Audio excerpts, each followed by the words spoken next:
Hello. So, today I'm going to do something a little bit different.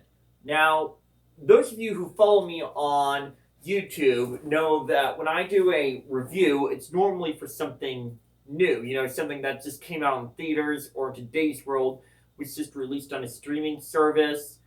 For those of you who have been waiting for so long for Stranger Things, I've started watching the new season, and let me tell you, the first episode was really, really dark. Today, I'm going to do something that came out many years ago and give my opinion on a film entitled Nightbreed. I'm going to give a little close up. Guess it's a horror film. A friend of mine at work said that I might get a kick out of this, and he pulled it out of his house and lent it to me. Says director's cut, so I'm guessing there's going to be a lot of blood, guts, and gore in it. It says there it came out in 1990. That's the year I was born, so technically this film's as old as I am.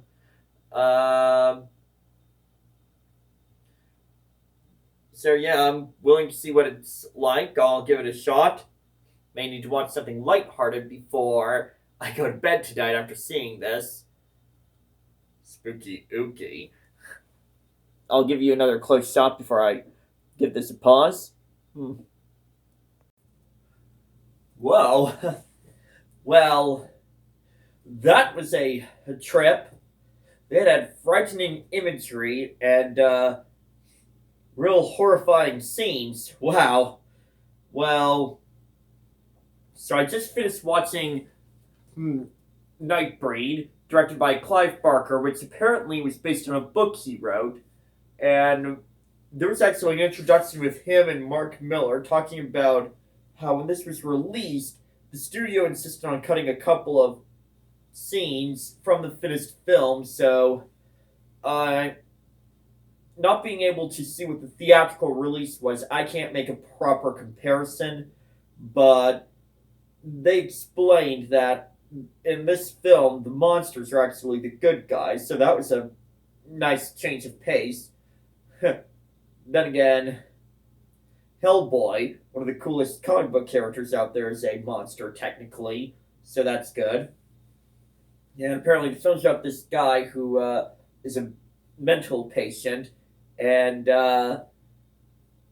he gets killed, but then because he got bit by one of the monsters, he quote-unquote comes back to life, becomes one of the Nightbreed, and well, boom, that's the guy's name, joins their cult, and I have to admit, those makeup effects were astounding for 1990.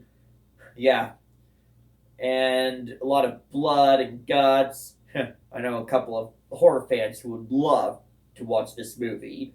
How else do I describe this? But yeah, it got me on the edge of my street. I've been holding this guy in Rainbow Dash for parts of the movie just for comfort. It was scary. It was definitely not what I was expecting. And because the way it played out with the police officers and some of the townsfolk trying to hunt down Midian, which is where the monsters live, and Boone's psychologist turns out to be this... I don't want to give out too much away.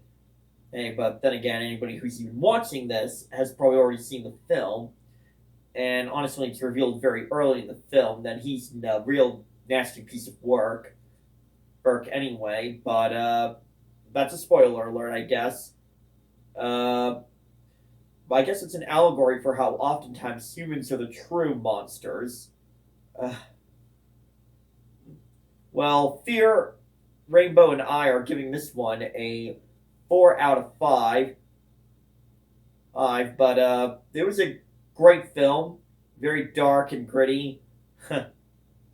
If you like horror, give it a watch. I think you might be pleasantly surprised. This is Ranger Fanboy, signing off. It shot me